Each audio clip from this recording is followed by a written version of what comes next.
আল্লাহ যারারে এলম দি এলমিয়ান মানুষের তোয়ালি না ভাই আল্লাহ তুন বলে যারা পছন্দ লাগে মানুষই বেড়ে আল্লাহ দিনুর এলম ধর্মর এলম ইসলামী জ্ঞান দান করে বড় করে খন্না সুবহানাল্লাহ। এলম এনে ফাজিত ন ইন আল্লাহর পক্ষ তো আইন করব আল্লাহ জিবের এলম দি খোদের দরজা ইবের বেশি সম্মান দি সুবহানাল্লাহ না কইবেন। এইসন জিবের তুন এলম আছে আল্লাহ খতিবের সবচাইতে সম্মানী ইন আল্লাহর কোরআনের কথা। আর এখনকে ছোট করি সাহেবের কোনো সুযোগ নাই। জিবের তুন এলম আছে আল্লাহ খতিবের আয় বেশি সম্মান দি, বেশি মর্যাদা দি, বেশি ইজ্জত দি, বেশি মূল্যবান হিসেবে সৃষ্টি করছি আল্লাহ। ইয়ানোর একখান প্র্যাকটিক্যাল সন উগ্র মানুষ বিয়ের সময় স্টেজে দুটোদের জীবনত একবার কথা কন না ঠিক কিনা ইবেল্লাহ একবার স্টেজ সাজাই বিয়ের দিন শুধু। আর উগ্র আলেম শরীয়তের যারা আলেম হই ইতার আল্লাহ আল্লাহ এন সিস্টেম করে দিয়ে প্রত্যেক দিন স্টেজ ইয়া আর আইসুন্দে আজিয়ে কিন্তু আরো 3 দিন আগত তুন স্টেজ এন বানাবিলি সোফা চেয়ার লই শিখিয়া এটা কোনো দুলো আইবুদ ন খোঁজা এটা শরীয়তের আলেম আইবুদে ইতার আল্লাহ স্টেজ বানান ফুরিব কিয়া খোঁজা আল্লাহ তিতার সম্মানী বানাই তো ইয়ানোর প্রমাণ দুনিয়ার মধ্যে আলেমল জায়গা জায়গায় স্টেডিজ বইব সমস্ত মন্ত্রী মিনিস্টার জেটটা আইব না কেন মসজিদুল জেটটা ঢুকিব ব্যাগগুলো খোঁজে একতদাই তুমি হাজাল ইমাম নিজুর খান নিজে ধরি একতদাই তুমি হাজাল ইমাম খন মানি হুজুর আই বিসি হই আই ওসি হই আই এসপি হই আই ডিসি হই আই মন্ত্রী হই আই মাস্টার হই আই প্রফেসর হই আর জায়গা তাই সম্মানী কিন্তু হুজুর মসজিদুল জেট তাইছি খান্নান দরি হদ্দি একতদাই তুমি হাজাল ইমাম মানি আল্লাহ অনরে দিনুর আলম দিদে আই অনরে আর নেতা মানি লইলাম অনরে আই আর সর্দার ইমাম মানি লইলাম বড় করে খন্না সুবহানাল্লাহ। আল্লাহ দিয়েন সম্মান বাড়া দিয়ে দিয়েন প্রমাণ দামি করে দিই তাহলে দিনুর এলম ইয়ান বেশি দরকার ধর্মর এলম ইসলামর জ্ঞান শিক্ষা অর্জন করেন ইয়ান ফরজ বড় করে হন ইয়ান কি ইসলাম শিখন ইয়ান উগ্র মানুষ দৈনন্দিন জীবনত যেদিন খাম আছে নমাজ ফরন যেন ফরজ নমাজ কিভাবে পড়বিয়ান জানান না ফরজ রোজা রাখন যেন ফরজ রোজা কিভাবে রাখিবিয়ান জানান না ফরজ হজ করেন যেন ফরজ হজের মধ্যে কি কি হাম করেন ফুরবি এগিন জানান না ফরজ জাকাত দন যেন ফরজ জাকাত কিভাবে দন ফুরিব খারে দন ফুরিব খটিয়া দন ফুরিব শতে খটিয়া আজারে খটিয়া লাখে খটিয়া কত পাচ্ছেন দিব ইয়ান জানানো ফরজ বড় করে খন্না সুবহানাল্লাহ। তাহলে এলম এগিন অর্জন করেন ফুরিব আর এগিন অর্জন করিবার লাই এলম এগিন শিক্ষা দিবার লাই এলম এগিন উম্মতের কাছে পৌঁছা দিবার লাই আজি আলহামদুলিল্লাহ আর ভাই হলে এই এলাকার মুরব্বী হলে এই এলাকার সর্বস্তরের মানুষ হলে বিশাল একখান খাস গজ্জি ইয়ান অর্ধেকখান মাদ্রাসা দিয়ে রে আজি এলম শিখি বেল্লাই আলেমে বেল্লা একখান মাধ্যম বানা দিই বড় করে খন্না ঠিক কিনা আল্লাহ এই মাদ্রাসারা কবুল করো। প্যারা হাজিরিন এলম ইয়ান কি জিনিস আজি এলমর গুরুত্ব হইতে হই আবু আব্দুল্লাহ মুহাম্মদ ইবনে ইসমাইল বুখারী জিবে হাদিসুর কিতাবের ভিতর অসাধারণ কিতাব সমস্ত হাদিসুর কিতাবের ভিতর জিবের সবচাইতে দামি জিবের সবচাইতে মর্যাদা মণ্ডিত যে কিতাবের মকাম অন্য অন্য কিতাবের উদ্দি আছে জিবে আবু আব্দুল্লাহ মুহাম্মদ ইবনে ইসমাইল বুখারী লিখি দি আর সংকলন করে দি নবীর হাদিস কালেকশন করে দি ইবেন নামধ্যে বুখারী শরীফ ওই বুখারী শরীফের ভিতর উগ্র ফরিসতই বাবু জুহুরিল ফিতান এই বাবু জুহুরিল ফিতান কিয়ামতের আগে যে ফিতনা সৃষ্টি হইব কিয়ামতের আগে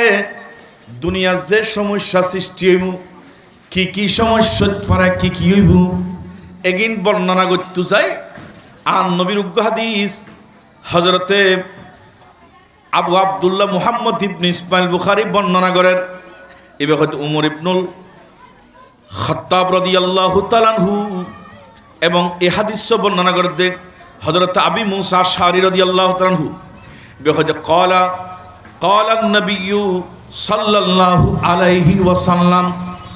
দেখুন আর নবীর কত সুন্দর বাণী। বুখারী শরীফ ৭,০৬৪ নম্বর হাদিস। নবী কদ্দে তোমরা দেখিবা কিয়ামতের আগে এন উগ্র জমানা আইবু, ইন্না বাইনা ইয়াদাইয়াস সাআতি আইয়ামান।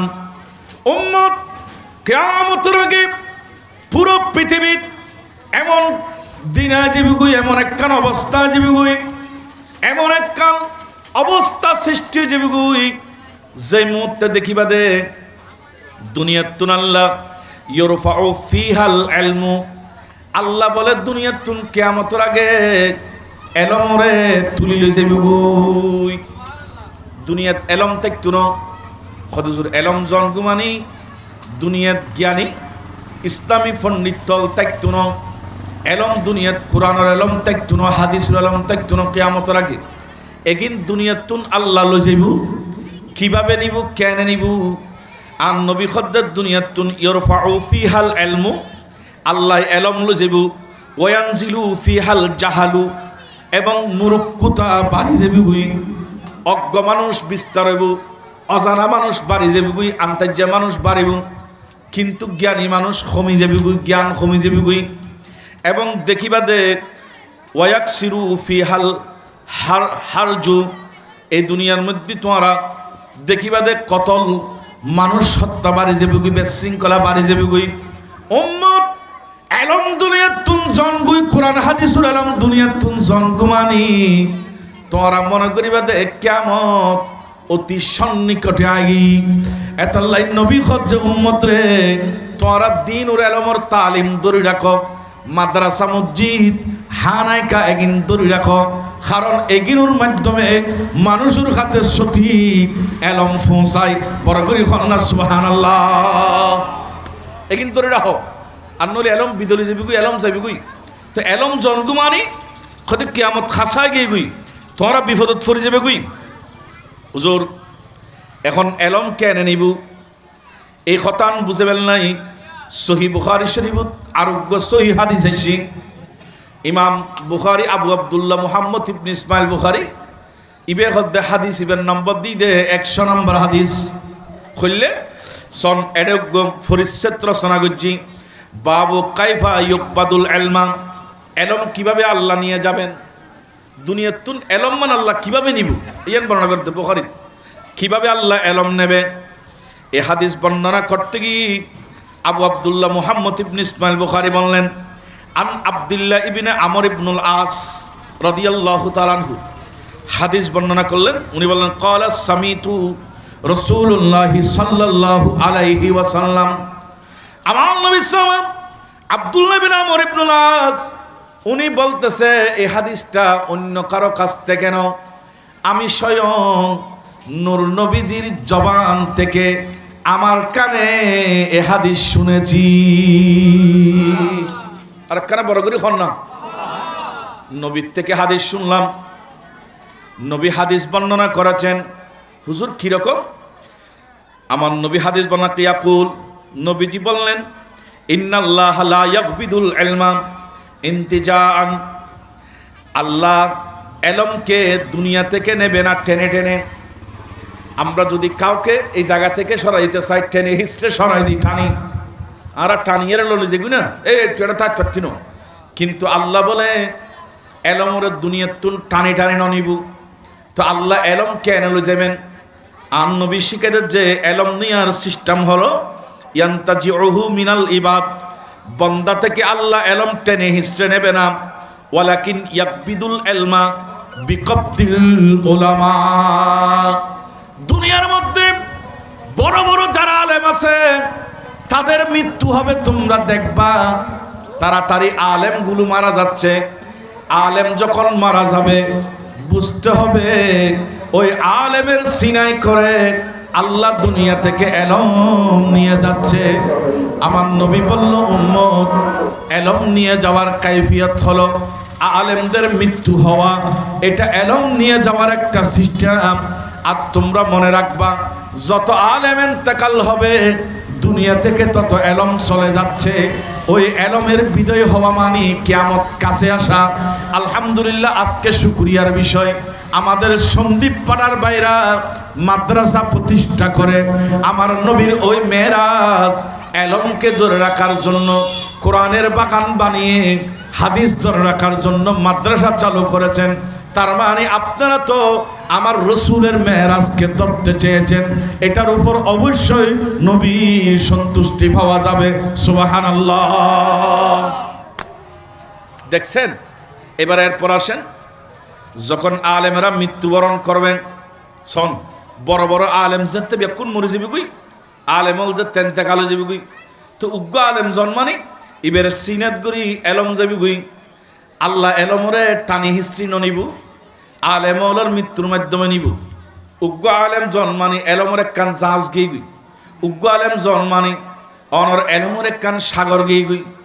থলি আলেম জন্মানি এলম জন আর নবী খদ্দে এক প্রকার দুনিয়া যেতে কোনো আলেম তেকটুনো কিয়ামতের আগে তখন অবস্থান ইল্লেবু হাত্তা ইদালম ইউবকি আলেমান যেতে বলে কোনো আলেম তেকটুনো ইত্তাখাদান নাসু রুউসান জুহালান, তখন মানুষ খুদুন বলে মুরুক্কুরে নেতা মানিব।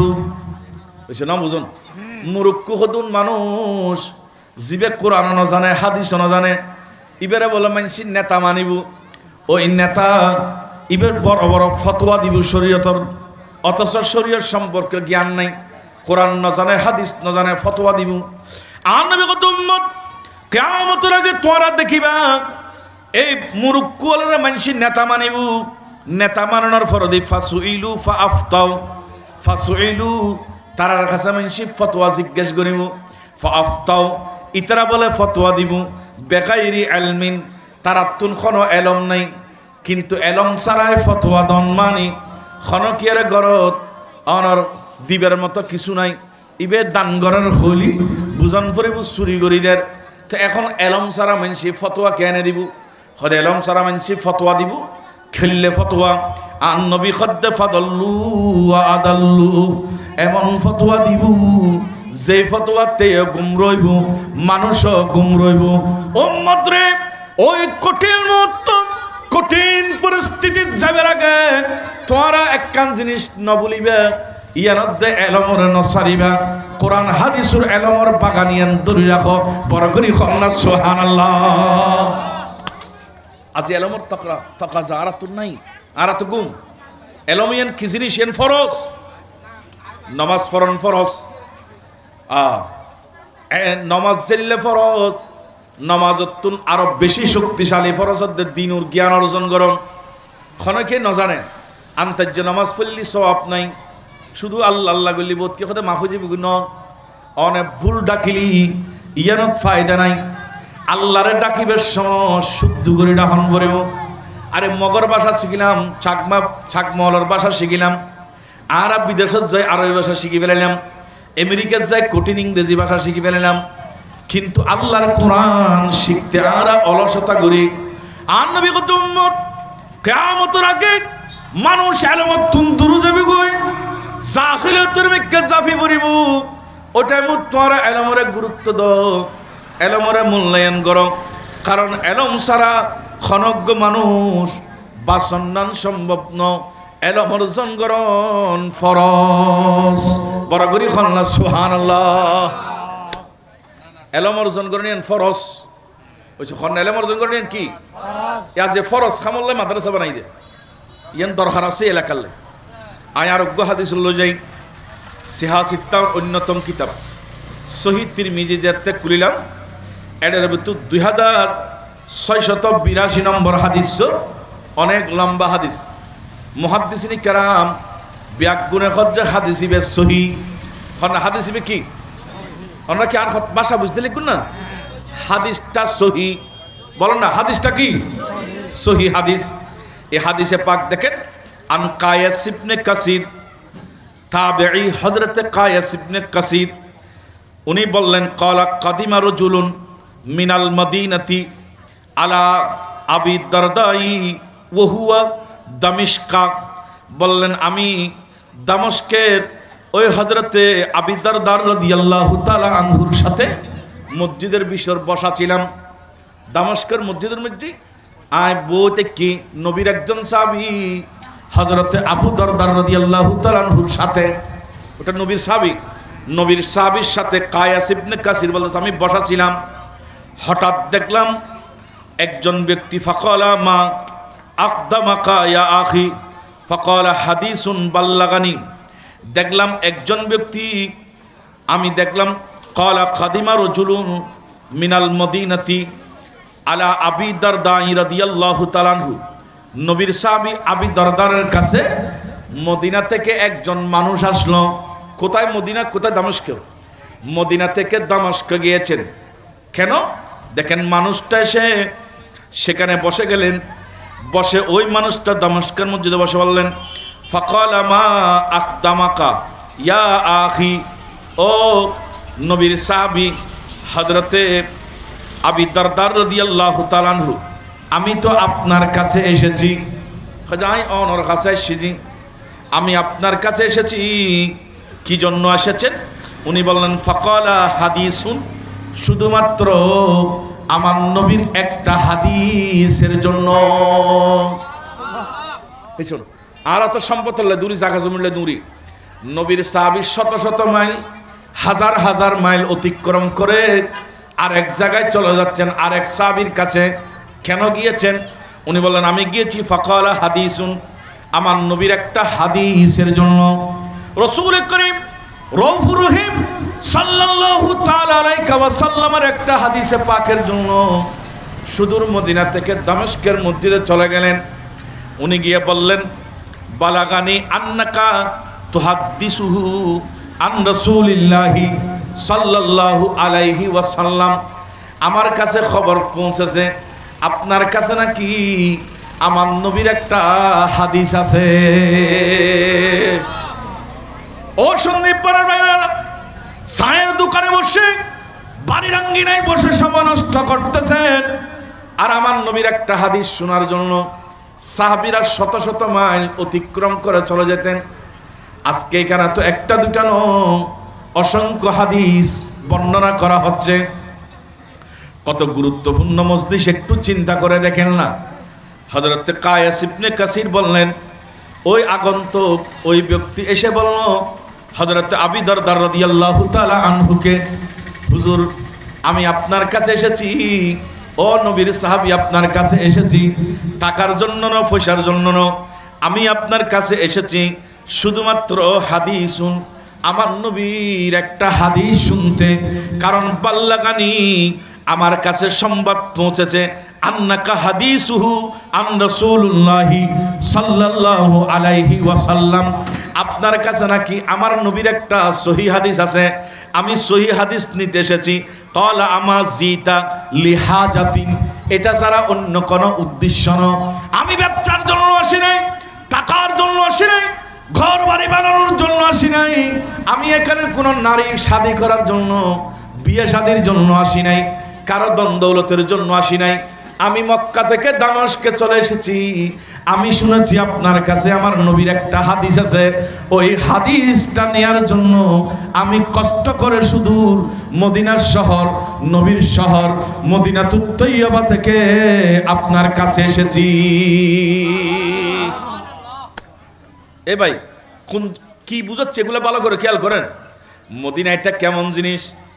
আরে মদিনার গলি, আমি মদিনা শরীফ থেকে এসেছি মাত্র আজকে 17 দিন মনে হয়। মদিনা শরীফ এমন জায়গা, আরে আমি নিজের চোখে দেখে আসলাম। পৃথিবীতে যদি আমেরিকাও যান, আপনি আমেরিকায় গেলে সেখানেও মন চাইবে একটু বাংলাদেশে ফিরে যাই। লন্ডনে যাও, সেখান থেকে মন চায় একটু ফিরে আসি।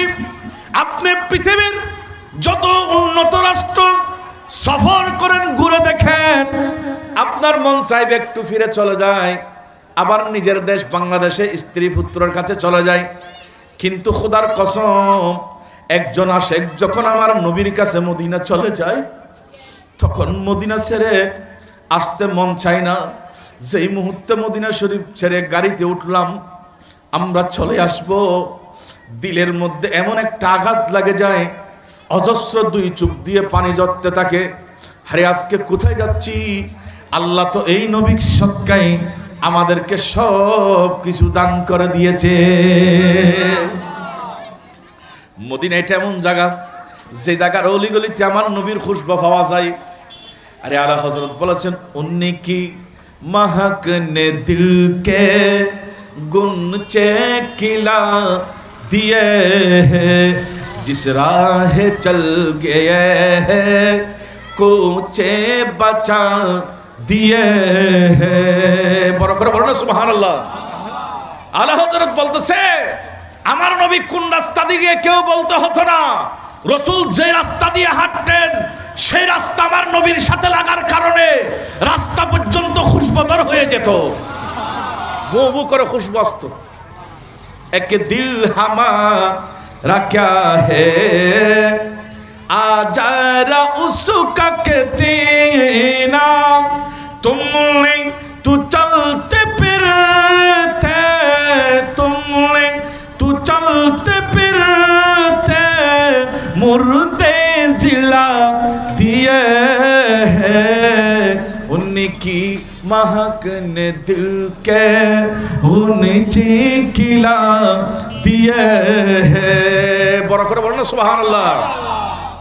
মদিনা এমন শহর, বুঝাতে চাইছিলাম যে শহর থেকে ফিরতে মন চায় না। আর নবীর সাহাবী সেই মদিনা ছেড়ে দামেস্কে চলে গেলেন।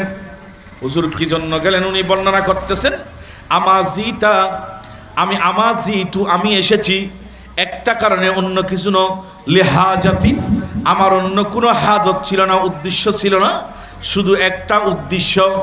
ও আবু দারদার তোমার কাছে আমার নবীর একটা হাদিস আছে, ওই একটা হাদিসের জ্ঞান অর্জন করার জন্য আমি মদিনা থেকে দামেস্কে চলে এসেছি।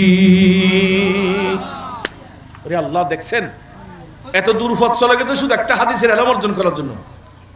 আর আমরা কতটা হাদিস আজকে আমাদের ছেলেদেরকে এখানে শেখানো হচ্ছে। উনি সেখানে যখন গেলেন, এই কথা যখন বললেন, আমার নবীর সাহাবা হযরত আবু দারদার রাদিয়াল্লাহু তাআলা আনহু আর দেরি করলেন না। উনি ওনার অবস্থাটা বুঝতে পেরে উনি তাড়াতাড়ি বর্ণনা করা আরম্ভ করলেন। বলে শুনো হাদিসটা, ক্বালা ফাইন্নী সামিতু রাসূলুল্লাহি সাল্লাল্লাহু আলাইহি ওয়াসাল্লাম। ও ভাই, আপনি তো মদিনা শরীফ থেকে যে হাদিস শুনতে এসেছেন, খোদার কসম আমি এই হাদিস অন্য কারো কাছ থেকে না। আবু দারদার বলতেছে আমি স্বয়ং দয়াল নবীর নূরানী জবান থেকে এই হাদিস শুনেছি। দেখছেন, আমি নবীর জবান থেকে হাদিস শুনেছি। কি শুনেছো? নবীর জবান থেকে কি শুনেছেন একটু ব্যাখ্যা নেন। বলো নবীর থেকে শুনেছি, মান সালাকা তারিকান ইয়াবতাগি ফিহি ইলমান সালাকাল্লাহু বিহি তারিকান ইলাল জান্নাহ। কোন একজন মানুষ যদি ইলম অর্জন করার জন্য রাস্তা দিয়ে বের হয়, কোন একটা রাস্তা দিয়ে যখন হাঁটা আরম্ভ করে, তখন আল্লাহ ওনার জন্য জান্নাতের একটা রাস্তার সন্ধান মিলে দেয়। আরে ভাই, একজন ছাত্র, আপনার এলাকার একজন কচি ছেলে ঘর থেকে বের হলো, আমাদের তৈয়বিয়া সন্দীপ পাড়া তৈয়বিয়া সুন্নিয়া নুরানি মাদ্রাসায় পড়তে আসবে। ওই ছেলে যখন ঘর থেকে বের হলো, কিংবা আপনারা যারা মাহফিলে বসে আছেন ঘর থেকে বের হয়েছেন সন্দীপ পাড়ার ময়দানে মাহফিল শুনবো, আপনি যখন হাঁটা আরম্ভ করলেন এই রাস্তা দিয়ে, গোপালপুরের রাস্তা দিয়ে হাঁটতেছেন, মাটি দেখতেছেন, আমার নবী বলতেছে বাবারে তুমি তো গোপালপুরের রাস্তা দিয়ে হাঁটতেছো এমন ন, এই রাস্তা দিয়ে ইলমের জন্য হাঁটতেছো, এই কারণে আল্লাহ তোমার জন্য জান্নাতের রাস্তার সন্ধান মিলে দিল। আর আমার নবী আরো বর্ণনা করলেন, উম্মত শুনেন নবী পাকের কত সুন্দর বর্ণনা। নবীজি বলতেছে তুমি যখন এই রাস্তা দিয়ে হাঁটা আরম্ভ করবে, তোমার জন্য আরো সুসংবাদ। কি সুসংবাদ দেখেন, ইন্নাল মালাইকাতা লাতাদাউ আযনিহাতাহা রিদান লিতালিবিল ইলমি। আর দেরি হয় না, ইন্নাল মালাইকাতা, মালাকুন এক বচন, মালাইকাত এটা বহু বচন, মালাকুন মানে ফেরেশতা, মালাইকাত মানে ফেরেশতা সমূহ। আমার নয়, আপনার ছেলে, আপনার মেয়ে, কিংবা আপনি নিজে কোরআন শিখার জন্য, হাদিস শিখার জন্য আমার নবীর মুখের বাণী একটা হাদিস শিখবেন, অথবা আল্লাহর কালাম কুদরত জবানের বাণী নবীর মাধ্যমে পেয়েছি। কোরআন শরীফের একটা আয়াত শিখবেন, একটা সূরা শিখবেন, একটা দোয়া শিখবেন, নিয়ত করে ঘর থেকে বের হয়েছেন। আমার নবী বলল আল্লাহ এত বেশি খুশি হয়ে যায়, আর দেরি হয় না, ফেরেশতাদেরকে নির্দেশ দিয়ে দেয়। তখন আল্লাহর কিছু ফেরেশতাদের একটা দল, অসংখ্য ফেরেশতা বলেন, নিজের ফাঁকাগুলো তাদাউ বিছিয়ে দেন, আজনিহাতাহা তাদের ফাঁকগুলো বিছিয়ে দেন, আর ফেরেশতারা ফাঁক বিছিয়ে দেয়। ওই ছাত্র ফেরেশতাদের পাকের উপর দিয়ে হেঁটে হেঁটে ওই নুরানি মাদ্রাসায় চলে আসে। আমরা তো রাস্তায় মাটি দেখি, কথা বলে না ঠিক কিনা? আমরা রাস্তায় মাটি দেখি না, আমরা রাস্তায় মাটি দেখি, কিন্তু ফেরেশতারা যে ফাঁকা বিছাই দেয় সেটা আমরা দেখি না। আমার নবীর চোখে এমন পাওয়ার ছিল, আমাদের নবী এমন পাওয়ারফুল চোখওয়ালা ছিলেন, আল্লাহ নবীর চোখে এমন পাওয়ার দিলেন। নবী বলতেছে আমি দেখেছি, আমার আল্লাহ আমাকে জানিয়ে দিল। নবীজির ফরমান তোমাদের ছেলেদের জন্য, তোমরা যারা হাদিস কোরআন শিখার জন্য আসো তোমাদের জন্য আল্লাহর ফেরেশতারা ফাঁকা বিছিয়ে দেয়। কারণ কি? রিদাল্লি তালিবিল ইলম, যাতে ছাত্ররা খুশি হয়ে যায়, ছাত্ররা যাতে খুশি হয়ে যায়, ছাত্রদের সন্তুষ্টি অর্জন করার জন্য। তার মানে একজন ছাত্র রাজি হলে যার উপর রাজি হবে, যার জন্য দোয়া করবে, আল্লাহ ওই ছাত্রর দোয়া সাথে সাথে কবুল করে নেবেন। দেখেন কি লাভ। ও ভাই, কোন মাহফিলে এসেছেন আজকে শুনেন, যদি কোনো কারণে এই নুরানি মাদ্রাসায় পড়ার পর একজন ছেলে আলেম হয়ে যায়, বলো না কি হয়ে যায়? ও ভাই কথা কর না, কি হয়ে যায়? আলেম হয়ে যায়। একজন ছেলের যদি সৌভাগ্য হয় কোরআন শিখতে শিখতে, হাদিস শিখতে শিখতে আলেম হয়ে গেল, তার জন্য কেমন সৌভাগ্য। সহিহ তিরমিজির হাদিস 2682 নম্বর হাদিস। মুহাদ্দিসিন কেরাম বললেন হাদিসটা সহিহ। কি সহিহ? ওই ইন্নাল আলিমা, নিশ্চয় আলেমের জন্য লা ইস্তাগফিরু লাহু মান ফিস সামাওয়াতি ওয়া মান ফিল আরদি, আসমানে যত কিছু আছে, জমিনে যত কিছু আছে, সমস্ত কিছু একটা কাজ বলে, এরা শুধু আলেমদের জন্য দোয়া করতে থাকে। বড় করে বলুন সুবহানাল্লাহ। দেখেন না, আসমানের মধ্যে, আসমানি জগতে একটা না দুটা না, 7টা আসমানি জগতে, 7 আসমানে যত কিছু আল্লাহ সৃষ্টি করেছেন, সমস্ত সৃষ্টির একটা কাজ আছে। আমরা জমিনে বসলে পরিবারের জন্য চাকরি করে রিজিকের তালাশ করি, নামাজের টাইম হলে আল্লাহকে রাজি করাতে মসজিদে চলে যাই। কথা বল না ঠিক কিনা? আমরা এশারের নামাজ পড়তে যাই, ফজরের নামাজ পড়তে যাই, মাগরিবের নামাজ পড়তে যাই, কিন্তু আসমানি জগতে যারা আছে তাদের কাজ কি? তারা কি কাজ করবে? আল্লাহ যে আসমানে খাদ্য দেবে, কিভাবে খানা পাবে? আমার নবী বললেন আসমানে যা কিছু সৃষ্টি আছে সব কিছুর কাজ হলো এরা আল্লাহকে রাজি করার জন্য একটা কাজ করে, আসমানে বসে বসে দোয়া করে, আল্লাহ আলেমদের গুনাহ মাফ করো, আল্লাহ আলেমদের গুনাহ মাফ করো, আল্লাহ আলেমদের গুনাহ মাফ করো। আবার জমিনের মধ্যে গাছপালা থেকে শুরু করে যত কিছু আছে সমস্ত কিছু বসে বসে দোয়া করে, আল্লাহ আলেমদের গুনাহ মাফ করো, আল্লাহ আলেমদের গুনাহ মাফ করো, আল্লাহ আলেমদের গুনাহ মাফ করো, আল্লাহ আলেমদের গুনাহ মাফ করো। এই কথা বলতে বলতে নবী বলেছেন, শুনো শুনো, হাত্তাল হিতানু ফিল মাই, এমন কি পানির ভিতর তোমরা যে মাছ দেখতেছো, মাছ পানির ভিতর যে মাছ আছে, ওই মাছেরও একটা কাজ, মাছ অন্য কিছু করে না।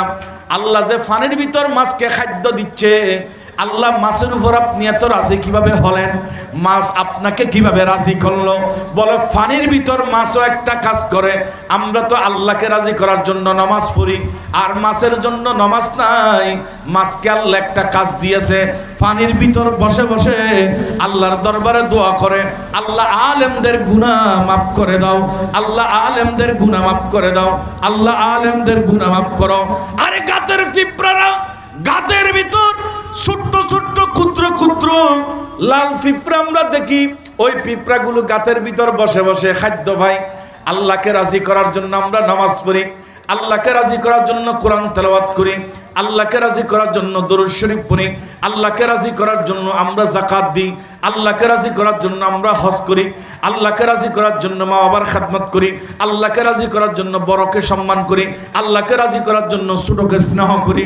আর গাতের পিঁপড়ারা আল্লাহকে রাজি করার জন্য বলে এত কাজ করতে হয় না, তাদের কাজ হচ্ছে একটা, আল্লাহকে রাজি করার জন্য শুধুমাত্র বসে বসে আলেমদের জন্য দোয়া করতে থাকে। আর গাতের পিঁপড়া যখন আল্লাহর কাছে দোয়া করে, আল্লাহ আলেমদের গুনাহ মাফ করে দাও, আল্লাহ আলেমদের গুনাহ মাফ করে দাও, আল্লাহ বলে ওই পিঁপড়ার উপর আমি আল্লাহ রাজি হয়ে যাই। দেখেন একজন আলেম বনে গেলে কত লাভ, জমিন কেমন দামি হয়ে যায়। জমিনের সবকিছু আলেমের জন্য দোয়া করে, কারণ হলো ইন্নাল উলামা। এই দেখেন এখানে আরো কথা বলছে, আমার বলছেন আলেমের মর্যাদা কেমন দেখেন। হ্যাঁ, ফদলুল আলিমি আলাল আবিদি, আবেদের উপর। আমরা তো অনেকে নামাজ কালাম একটু বেশি বললে হয়তো আয় হুজুর তুন কম না, হ্যাঁ ফাঁসক্ত নামাজ পড়ে দিন না, কিন্তু আমার নবী বললেন দেখো ও নামাজি ও রোজাদার, নিজেকে সেরা মনে করিও না, কখনো নিজেকে সেরা মনে করিও না। আল্লাহ রসুল কত সুন্দর করে ব্যাখ্যা দিচ্ছে, ফদলুল আলিমি আলাল আবিদি, আলেমের ফজিলত আবেদের উপর, নামাজিদের উপর, বালা মানুষের উপরে। কিরকম বললে কাফাদালিল কমরি আলা সাইনিল কাওয়াকিব, যেভাবে কাফাদালিল কমর মানি এমনি পূর্ণিমার রাতে পুরো আকাশে লক্ষ লক্ষ তারা ঝিলমিল ঝিলমিল ঝিলমিল করে তারাকা জ্বলে আমরা দেখি। যখন দেখবেন আপনার 14 তারিখের চাঁদ উদিত হয়ে যাবে, 15 তারিখের চাঁদ উদিত হয়ে যাবে, তখন তারাকার আলো আর দেখা যায় না, চাঁদের আলো তারাকা ডেকে যায়। বলল তোমরা নামাজিরা হলো তারার মতো, আর আমার আলেম হলো চাঁদের মতো। এ ভাই কি বুঝাতে চাচ্ছি খেয়াল করেন। রসুল বললেন আলেম হলো পূর্ণিমার চাঁদের মতো, এদের উদাহরণ হলো চাঁদের মতো, আর নামাজিদের উদাহরণ হলো আপনার তারার মতো। বললেন আলা সাইরিল কাওয়াকিব, সমস্ত তারাকার মাঝে একটা চাঁদ আসলে যেমন তারাকার খবর থাকে না, তোমরা যত নামাজি থাকো না কেন, একজন আলেম যখন চলে আসবে তোমার আর খবর থাকবে না, কারণ আলেমের মর্যাদা তোমার উপরে। মসজিদের ভিতর শরীয়তের মশালা, মসজিদের ভিতর যখন প্রবেশ করবেন, একজন টলিওয়ালা যদি আগে গিয়ে সামনের কাতারে বসে যায়, আমার নবীর সিস্টেম, দেশের প্রেসিডেন্ট আসলো ওনাকে লাগতে পারবে না, উনি সেই জায়গার মধ্যে থাকবেন। যত বড় নেতা আসুক না কেন বলতে পারবে না তুমি পিছনে চলে যাও। যদি বলে তো তোমার নামাজ শেষ, সুযোগ নাই, এক সুর হতে পারবে। যদি দেশের বাদশাহ আলেম হয় তখন পারবে, তখন অটোমেটিক উঠতে হবে। কিন্তু বাদশাহ যদি আলেম না হয়, ওই বাদশাহ টলিওয়ালা কুলিওয়ালা একজন মেথর যিনি বাথরুম পরিষ্কার করে, উনিও যদি গোসল করে মসজিদের ভিতর ঢুকে যায়, প্রথম কাতারে বসে যায়, সভাপতিকে বলতে পারবে না এই তুই তো মানুষের বাথরুম পরিষ্কার করস, পিছনের কাতারে চলে যা। আমার নবী বললেন উনি যেখানে বসেছে সেটা ওনার জায়গা। কিন্তু পুরা মসজিদ মুসল্লি দিয়ে ভরপুর হওয়ার পর যদি দেখেন একজন শরীয়তের আলেম মসজিদে ঢুকেছে, আমার নবী বলল তুমি যত কাবিল হও, যত সেরা হও, যত শ্রেষ্ঠ হও, তুমি তাড়াতাড়ি পিছনে চলে যাও, ওই আলেমকে সামনে নিয়ে আসো। আর একখানা বড় করে সুবহানাল্লাহ হন না, আলেমেরও সামনে লিয়ে কিয়া উতুল ইলমা দরজাত, ওই আলেমকে আল্লাহ সম্মান দান করেছে, আলেমকে আল্লাহ মর্যাদা দিয়েছে। সেজন্য আমার নবী বললেন উম্মত আলেম ছাড়া দুনিয়াতে বাঁচার কোনো সুযোগ নাই। মানুষ বাঁচার জন্য অক্সিজেন যেমন দরকার, ধর্মকে দিনকে বাঁচে রাখার জন্য অক্সিজেন হলো আলেম। হন না অক্সিজেন কি? অক্সিজেন না তাহলে বেশ শুনো, তোমরা দিনের অক্সিজেন দিবার লাই, ধর্মের অক্সিজেন দেওয়ার জন্য, ধর্মকে প্রাণ দেওয়ার জন্য আজকে মাদ্রাসা বানিয়েছেন, আলেম বানানোর কারখানা বানিয়েছেন। আমি দোয়া করতেছি আল্লাহ তুমি এই মাদ্রাসাকে আরো বড় করে দাও, আর একটু বড় করে বলেন না। এশার সময় সন্নিকটে সংক্ষেপে আর একটা হাদিস শোনাই। ও আমার ভাইরা, সহিহ মুসলিম শরীফ 1631 নম্বর হাদিস। সমস্ত মুহাদ্দিসিন কিরাম এটাকেও বলেছেন সহিহ হাদিস। বলো না কি হাদিস? সহিহ হাদিস। সবাই আমার সাথে পড়েন। আন হইছে বড় করে খন না কষ্ট নি খন এইসব জীবনত একবার হলে আল্লাহর কাছে অহদা মুখিয়ান দি বিড়ি খায়, ফান খায়, চুরি গুজি, মিশদা কই, মানুষেরও গাইল দি বহুত গুণা গুজি, কিন্তু একদিন হুজুরের মার মারে উগ্র তোমার নবীর হাদিস বুঝছিলাম। বড় করে সুবহানাল্লাহ হবে উগ্র হাদিস বুঝছিলাম, হতিয়ার নাজাত জড়িয়ে যাবি। মুসলিম শরীফের হাদিস। সবাই আমার সাথে বলেন আন, বড় করে আন। আবি হুরায়রা রাদিয়াল্লাহু তাআলা আনহু আন্না রাসূলুল্লাহি সাল্লাল্লাহু আলাইহি ওয়াসাল্লাম ক্বালা ইযা মাতাল ইনসানু ইনকাতাআ আনহু আমালুহু ইল্লা মিন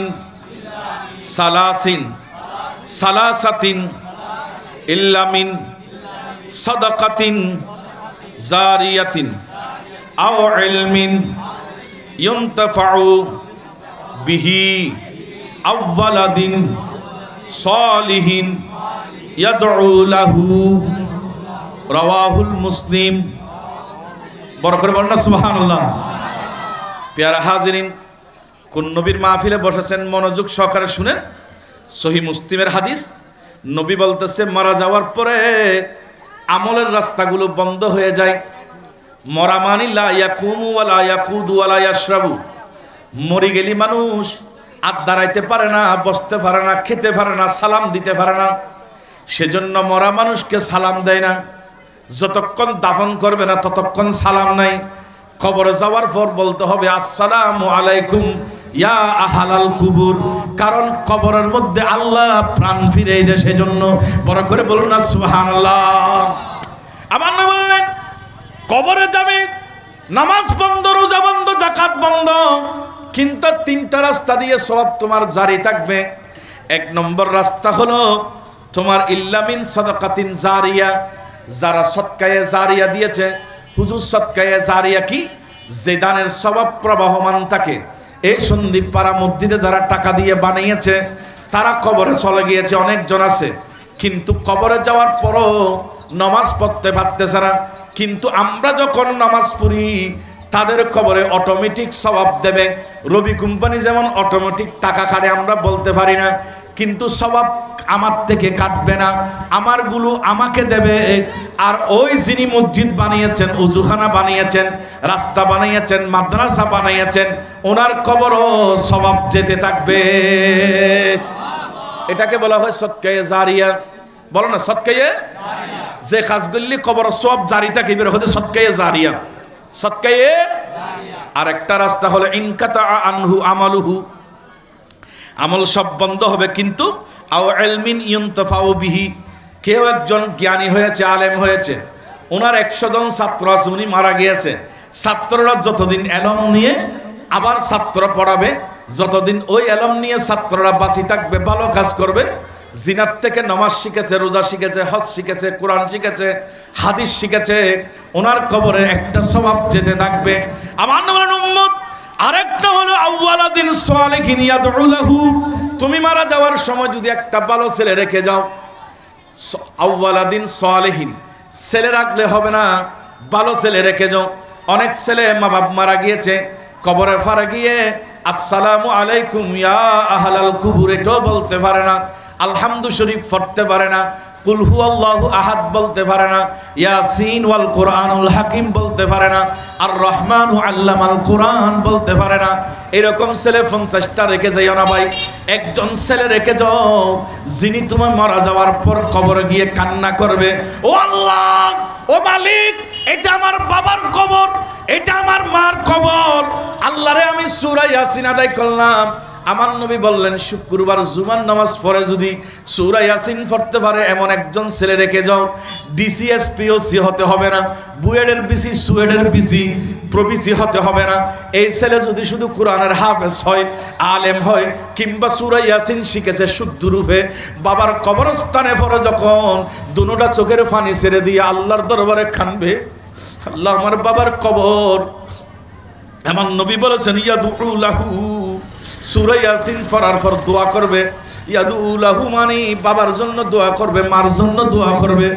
দুনোটা চোখের পানি ছাড়তে দাঁড়ি আল্লাহ বলতেছেন আর দেরি হবে না, তার মা বাবার কবরের আযাব ওই সূরা ইয়াসিনের সদকা আমার আল্লাহ মাফ করে দেবে।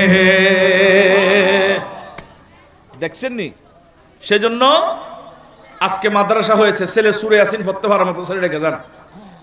বহুত জনে ফোয়া রেখে যায়, সুর ডেকে ৩০০ ৪০০ ৭০০ ১০০ ফোয়া হবো কথা হুজুর কইেন না। আর হোলা সাতগো আছে, তার না হোলা সাতগো কি করে? হয়তো কেউ ব্যবসা করে, কেউ ডাকাতি করে, কেউ মদ ব্যবসা, কেউ চুরি, কেউ ইয়াবা ব্যবসা। কাজ হবে না ভাই, একটা রেখে যান যেটা মরার পরে কবরে সূরা ইয়াসিন পড়বে, যেটা মারার পরে সন্দীপ তারা জামে মসজিদে বসে বাবার জন্য কান্না করবে। একটা ছেলে রেখে যান, খোদার কসম, নবীর ফরমান, একটা ছেলের চোখের পানির কারণে আল্লাহ আপনার কবরকে জান্নাতের বাগান বানিয়ে দেবে।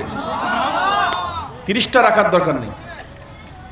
আজকে তো আমরা সমাজ বরবাদ করে দিয়েছি। ছেলে রেখে যাই কিন্তু ছেলের মতো ছেলে নাই। কথা বলেন না, ঠিকই না? আর একটা হাদিস নেন, একেবারে ওয়াজ শেষের দিকে, সহিহ বুখারী শরীফ 73 নম্বর হাদিস, কিতাবুল ইলমের মধ্যে এসেছে, মেশকাতের মধ্যে আছে। আমার নবী বলেন লা হাসাদা ইল্লা ফি ইসনাতাইন। নবী বললেন তোমরা হিংসা করতে পারবে না। হিংসা বড় করে হন না কি? কিন্তু এখানে বলেছেন ঈর্ষা। লা হাসাদা মানে তোমরা ঈর্ষা করিও না। একটা হলো হিংসা আর একটা হলো ঈর্ষা। কি আপনারা আমার কথা বুঝতেছেন? হিংসা আর ঈর্ষা দুটার মধ্যে বাঁক আছে, বানানের মধ্যে ডিফারেন্স আছে, অর্থের মধ্যে পার্থক্য আছে। হিংসা মানে ওই ওই মানুষের ছেলে একটা বড় হয়েছে ডাক্তার, হয়তো আল্লাহ ইফতার ফ মরিজ কই ইয়ে নদী হিংসে, হয়তো ইতার ফ মাস্টার যাতে নয়, ইতার ফ যাতে সরকারি সরিয়ার নয়, এটা হলো হিংসা। আর ঈর্ষা বলা হয় আল্লাহ আমার ভাই সমাজের সভাপতির ছেলে ডাক্তার হয়েছে, বড় আলেম হয়েছে, আল্লাহ ওনাকে আমান আসানে রাখো, ওনার ছেলের মতো আমার ছেলেকেও আলেম বানাই দাও। এটাকে বলা হয় ঈর্ষা। বলেন এটাকে কি বলে? ঈর্ষা। ঈর্ষা মানে অনুরূপ চাওয়া, একই রকম চাওয়া। ওটাকেও সালামতি দান করো, আমাকেও দান করো। কথা না বুঝুন? আল্লাহ ইবের ফসন সালামত রাখো, দানবীর ইবের মতো আরো টিয়া দাও যাতে আমিও দান করি পারি। সুবহানাল্লাহ না? এরকম সন অনুরূপ চাওয়া, এটাকে বলা হয় ঈর্ষা। আমার নবী বলেন উম্মত দুই ব্যক্তির দিকে তোমরা ঈর্ষা করো। হুজুর কার কার দিকে ঈর্ষা করব? দেখেন কিতাবুল ইলমের মধ্যে হাদিস আছে। আমাকে আজকে রাজু ভাই বললেন হুজুর একটু ইলমের গুরুত্ব বলিয়েন। কত সুন্দর বিষয়, অনেকগুলা কথা আছে, একটা বিষয় ভালো করে খেয়াল করেন আলোচনা শেষের দিকে।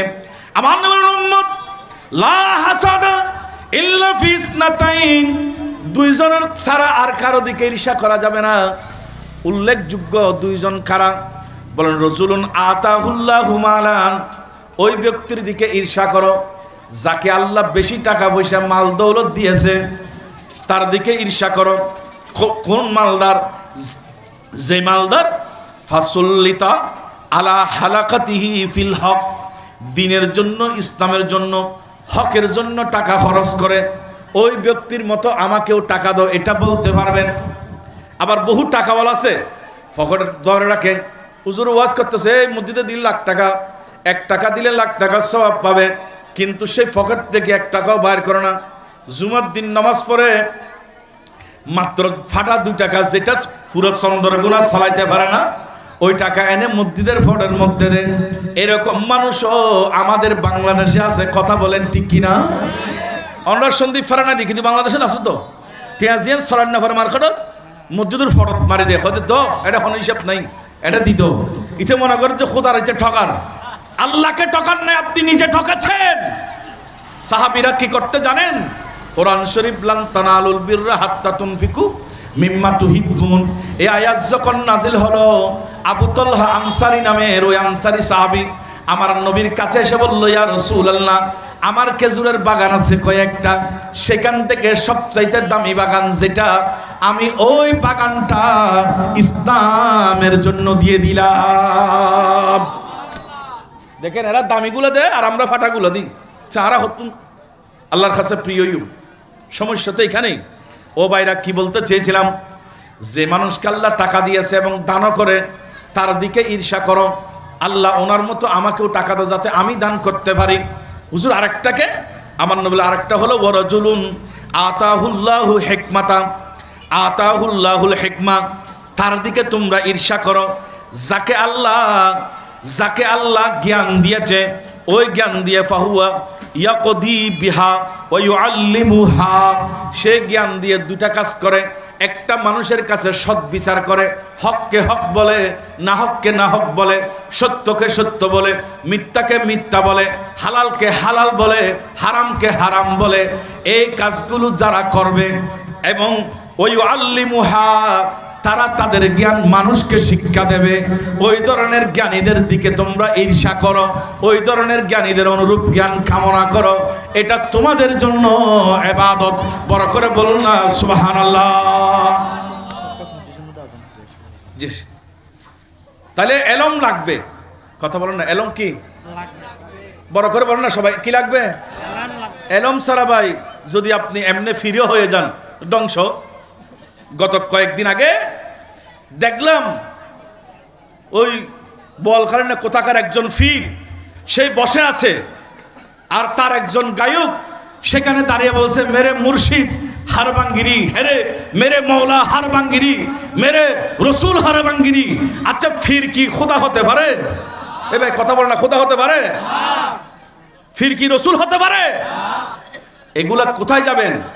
যেবা যারা বলেছে আর যে ফির এটা সহ্য করেছে, নিশ্চয় তার কাছে শরীয়তের এলমের অভাব ছিল বিদায় আজকে দ্বীন ইসলামকে প্রশ্নবিদ্ধ করতেছে। কথা বলেন ঠিক কিনা? আমি বলবো, ফির সাহেব বাবা, চুপ করে বসে তাকিয়েন না। ওলি আল্লাহদের প্রতি আমাদের শ্রদ্ধা সম্মান আছে, কিন্তু ওলি কি খোদা হতে পারবে? তো তুমি কি বলেছো এগুলা? ওলি কি রসুল হতে পারবে? তো তুমি কি বলেছো? এটা দ্বীনের এলম না থাকার কারণে এই বিপদ। কথা বলো না ঠিক কিনা? শরীয়তের এলম নাই। তো এখন আমাদেরকে বলবো, হুজুর এটা তো মারেফত। এরে ভাই, কি মারেফত বুঝো? তুমি এক ক্লাস না পড়ে মারেফত বুঝো, আর আমরা 30 বছর লেখাপড়া করে আমরা বুঝি মারেফত বুঝি না। তো তোমার মারিফত ফেসবুকে লাইভে এসে তুমি জাতিকে জানাই দাও, মারেফতে এই দলিলের আকারে খোদা বলা যাবে, দেখি থাকলে তোমাদের মধ্যে কেউ জানাই দাও। তার মানে তুমি মারেফতে বুঝো নাই, তুমি মারিফতে গিয়েছো। কথা বলেন না ঠিক কিনা? আর অনেকে মনে করে এটা সুন্নিয়ত, এটা সুন্নিয়ত নয়। আহলে সুন্নাত ওয়াল জামাতের সাথে এই ধরনের কথার সাথে কোনো সম্পর্ক নাই। এগুলো যেবা যারা বলবে তাদের ব্যক্তিগত কথা, এই কথার কারণে তারা ঈমান হারা হবে। এই কথার সাথে সুন্নিয়ত, দ্বীন ইসলাম, হক্কানি আলেমদের সাথে কোনো সম্পর্ক নাই। এটা আমাদের অবস্থা একেবারে স্পষ্ট। আমরা পীর বুজুর্গ ওলি আল্লাহদের মানি, কারণ ওলি আল্লাহরা আল্লাহকে রাজি করেছেন। রাত্র দিন নামাজ পড়ে, রাত্র দিন রোজা রেখে, দ্বীন ইলম অর্জন করে ওলি আল্লাহরা দ্বীন ইসলামের খেদমত করে আল্লাহকে রাজি করে ওলি হয়েছে। এগুলা করে ওলি হয় নাই। কথা বলেন না ঠিক কিনা? আমার ভিডিও আপনারা অনেকে দেখেছেন, আমি এগুলার ব্যাপারে বিভিন্ন জায়গায় কথা বলি। আজকে অনেক জায়গায় বলে, আমরা বলি এই উরুস করতে হলে শরীয়ত সম্মত। আপনি সেখানে ওলি বুজুর্গের উরুস করেন, ফাতিহা দেন, তবরুকাতের ব্যবস্থা করেন, মানুষকে খানা খাওয়ানো, এটা ইসলামের ভালো কাজ। কিন্তু সেখানে মেয়ানে গান দিবেন, এটা ইসলামের মধ্যে কখনো জায়েজ বলতে পারবে না। উরুসের নাম দিয়ে গরু মহিষ পাগল করে নাচানাচি করা, এটা ইসলামে কখনো জায়েজ বলে না, কেউ দেখাতে পারবে না। কথা বলেন না ঠিক কিনা? এটা সুন্নিয়তের সাথে কোনো সম্পর্ক নেই। আপনারা এগুলো স্পষ্ট হয়ে যাবেন। আহলে সুন্নাত ওয়াল জামাত মানে এটা না। আপনারা দেখেছেন এই যে আমাদের তৈবিয়া মাদ্রাসায় হুজুর আল্লামা তৈয়ব শাহ রহমতুল্লাহ আল উরুস হয়, আপনারা দেখেছেন সেখানে কি গান দিয়ে হয় না মাহফিল দিয়ে হয়? সেখানে কি কোরআন তেলাওয়াত হয় না নাচানাচি হয়? তো এটাই তো আমাদের সুন্নিয়তের কার্যক্রম। আহলে সুন্নাত ওয়াল জামাত এটাই চাই, মানুষকে নামাজি বানাইতে চাই, মানুষকে রসুলের প্রেম দিয়ে ভরপুর করতে চাই, মানুষকে পীর বুজুর্গ ওলি আল্লাহরা যারা আল্লাহ রসুলের পথে চলে ওলি হয়েছে তাদের পথে মতে চালাইতে চাই। এটাই হলো সুন্নিয়তের কাজ। কথা বলেন না ঠিক কিনা? আল্লাহ পাক এই এলাকার মানুষকে সেই পথে চলার তৌফিক দান করুক। আমরা যেগুলো খারাপ এগুলো থেকে খারাপ বলতে হবে, না হককে না হক বলতে হবে, হককে হক বলতে হবে, নাহলে তো আপনার ইমান মজবুত হবে না, আপনি ইমানদার হতে পারবেন না। আল্লাহ আমাদেরকে সেই কাজগুলো থেকে দূরে থাকার তৌফিক দান করুক।